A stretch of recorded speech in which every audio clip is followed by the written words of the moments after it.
एक सुंदर गांव था और उसमें एक बड़ा बंगला था। सरोजनी नाम की एक महिला उस बंगले में रहती थी। वो सभी गरीब लोगों की मदद किया करती थी। हर कोई उसकी रहमदिली और उदारता की प्रशंसा करता था। रंगा जो उस गांव में रह रहा था, अपनी खेती की जमीन पर खर्च करने के लिए एक बड़ी रकम चाहता था। उसने सरोजनी से मिलने और कुछ पैसा मांगने की सोची। रंगा सरोजनी के बंगले पर गया, लेकिन वहां एकदम सन्नाटा छाया हुआ था। मैडम सरोजनी, ये मैं हूँ रंगा। क्या आप मेहरबानी करके एक बार बाहर आ सकती हैं? पुकारने के बावजूद भी कोई भी उस बंगले से बाहर नहीं आया। दरवाजे खुले थे तो वो अंदर चला गया। अचानक उसने देखा कि एक कमरे में बाल खोले एक औरत जोर जोर से रो रही है, जिसे देखकर रंगा डर गया। भागो शैतान! वो जोर से चिल्लाया और बाहर भागने लगा। उस औरत ने उसे रोकते हुए कहा, रंगा रुक जाओ, मैं तुम्हारा कुछ बुरा नहीं करूंगी। 1 मिनट के लिए मेरी बात सुनो।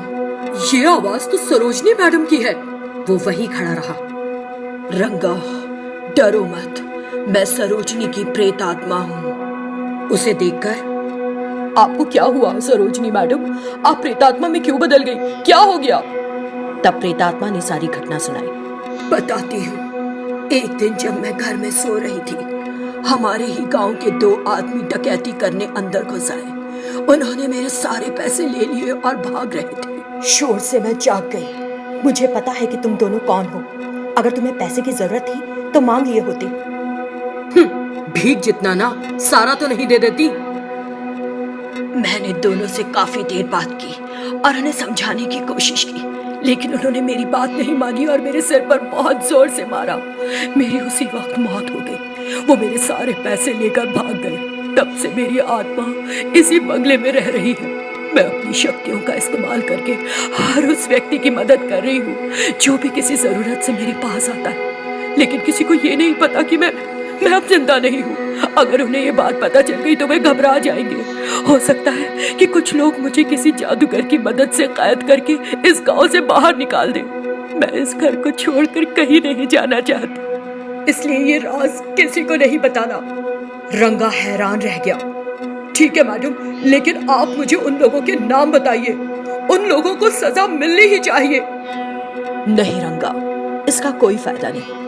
मैं उनके नाम बताकर उनके परिवारों का बुरा नहीं करना चाहती। उन्होंने जो किया वो गलत था, लेकिन उन्हें सजा मिलने से भी मुझे अपनी जिंदगी तो वापस नहीं मिल सकेगी। और सच्चाई ये भी है कि उन्होंने मुझे सिर पर मारा और भाग गए। वो नहीं जानते कि मैं जीवित हूँ भी या नहीं। वे अब हमारे गांव में रहते भी नहीं, इसीलिए कोई फर्क नहीं पड़ता। आप सच में बहुत रहमदिल हैं। आप अपने कातिल के परिवार के बारे में फिक्र कर रही हैं। मैं आपकी उदारता देखकर बहुत प्रभावित हूँ। रंगा, तुम यहाँ किस लिए आए थे रंगा? कुछ चाहिए था? मैडम, मुझे अपनी जमीन पर खेती करने के लिए कुछ पैसे चाहिए थे, इसलिए मैं आपसे मदद मांगने आया था। मेहरबानी करके मेरी मदद कीजिए। जैसे ही मेरी फसल कटेगी मैं आपको ब्याज के साथ पैसा लौटा दूंगा। तुम्हें पैसा वापस करने की जरूरत नहीं रंगा। मैं अब इंसान नहीं, सिर्फ एक प्रेतात्मा हूँ। उसी पल उसने कुछ पैसे बनाए। रंगा ने उन पैसों को लिया और उसे धन्यवाद दिया। बहुत बहुत धन्यवाद मैडम। ठीक है रंगा, इस बारे में कुछ ना बताना किसी को, और बार बार मैडम ना कहो। अच्छा नहीं सुनाई देता। तुम मुझे सरोजनी कह सकते हो। ठीक है मैडम, मतलब सरोजनी जी, मैं नहीं बताऊंगा। और वो वहां से चला गया। इस तरह वो प्रेतात्मा कई तरह से उस गांव के लोगों की मदद करती रही। उस प्रेतात्मा ने कुछ बातें बड़ी अच्छी कही। मदद वही है जिसे करके हम भूल जाएं और सामने वाले को जताएं ना। अगर किसी ने हमारा बुरा किया है तो उसका बदला उसका सर्वनाश करने से नहीं मिलेगा। सरोजनी की प्रेतात्मा ने आखिर तक उन लोगों के नाम नहीं बताए जिन्होंने पैसे के लालच में उसकी जान ले ली थी। शिवा और रामू बहुत चिंतित थे और अपनी गाड़ी को तेजी से चला रहे थे, ऐसे मानो कि कोई उनका पीछा कर रहा हो।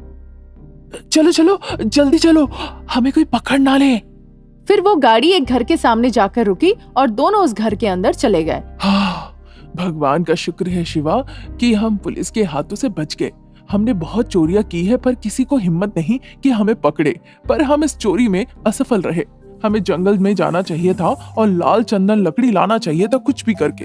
हमें लगा था छोटी मोटी चोरी करके क्या होगा, इसलिए हम चंदन लकड़ी चोरी करने के लिए गए। वो आदिवासी लोगों ने हमें रोकने की कोशिश की और बिना मतलब से उनकी जान चली गई। अगर वो हमें नहीं रोकते हम शायद लाल चंदन लकड़ी भी ला पाते।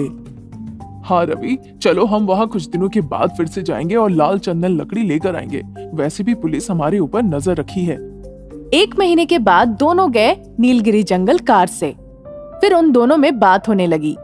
चाहे कोई भी हमें रोक ले, इस बार हम लाल चंदन लकड़ी लाना नहीं भूलेंगे। एक चोरी से हमारी जिंदगी बन जाएगी। हाँ रामू, ये चोरी हमसे छूटनी नहीं चाहिए। उस वक्त काफी रात हो चुकी थी जब वो जंगल पहुंचे। चारों तरफ अंधेरा था। शिवा और रामू गाड़ी से कुल्हाड़ी लेके उतरे। हमें लाल चंदन लकड़ी काटकर अपने साथ ले जाना होगा आज। ये कहकर दोनों आगे बढ़े और जंगल के अंदर घुस गए। उनके पीछे जो गाड़ी थी उससे कुछ आवाजें आ रही थी। ये सुनकर वो डर गए और गाड़ी के पास आ गए। अचानक से कार खुद ब खुद स्टार्ट हो गई। गाड़ी किसने चालू की? गाड़ी के अंदर तो कोई नहीं है। फिर उन्होंने गाड़ी की इंजन को बंद की और आगे बढ़े। एक पेड़ के पास जाकर वो उसे काटने लगे। उस पेड़ से रोने की आवाज आने लगी। शिवा और रामू काफी डर गए। शिवा, ये आवाज कैसी है? मुझे बहुत डर लग रहा है। चलो चलते हैं। अरे कुछ नहीं रामू, कुछ नहीं होगा। चलो जल्दी से इसे काट कर चलो चलते हैं यहाँ से। ये कहकर वो जल्दी जल्दी पेड़ काटने लगे। फिर पेड़ से खून आना शुरू हो गया जहाँ वो काट रहे थे। खून को देखकर दोनों काफी डर गए। रामू, कुछ तो गड़बड़ है। अच्छा होगा अगर हम तुरंत यहाँ से भाग निकले। जल्दी जल्दी वो अपने कार की तरफ गए और उसे स्टार्ट करने की कोशिश करने लगे, पर उनकी गाड़ी स्टार्ट नहीं हो रही थी। काफी कोशिश के बाद भी दोनों डर के मारे पसीने पसीने हो गए। कुछ देर के बाद गाड़ी स्टार्ट हुई। जल्दी चलो शिवा, भागो यहाँ से। जब वो पलट कर देखे लगा कि कोई उनका पीछा कर रहा है, पर उन्हें समझ नहीं आया कि कौन है। रामू जो काफी डर गया था गाड़ी चला रहा था काफी स्पीड से। कुछ देर के बाद पीछे कोई भी नहीं है उनके, ऐसा रामू ने कहा। कौन हमारा पीछा कर रहा था? इस बीच 3 शैतान उनके कार के आगे के शीशे में उल्टा लटक गए। उन शैतानों को देखकर रामू ने जोर से ब्रेक लगाई और दोनों वहां से भागने की कोशिश करने लगे, पर वो शैतान छोड़ने वाले नहीं थे। इस बीच शैतानों के जीभ लंबे हो गए और उन्हें लपेट के हवा में लटका दिए। कौन हो तुम? क्यों हमें मारना चाहते हो? हम इस जंगल पर ही निर्भर हैं और काफी लंबे वक्त से इसकी रक्षा कर रहे हैं। तुम लोगों ने हमें निर्दयता से मार दिया। तुम जैसे लोगों को छोड़ दिया, फिर इस दुनिया में एक भी पेड़ नहीं बचेगा। तुम्हें जिंदा नहीं छोड़ेंगे हम। आज के बाद से जंगल को कोई खत्म करने भी नहीं आएगा। अगर कोई आया तो उन्हें भी यही सजा मिलेगी।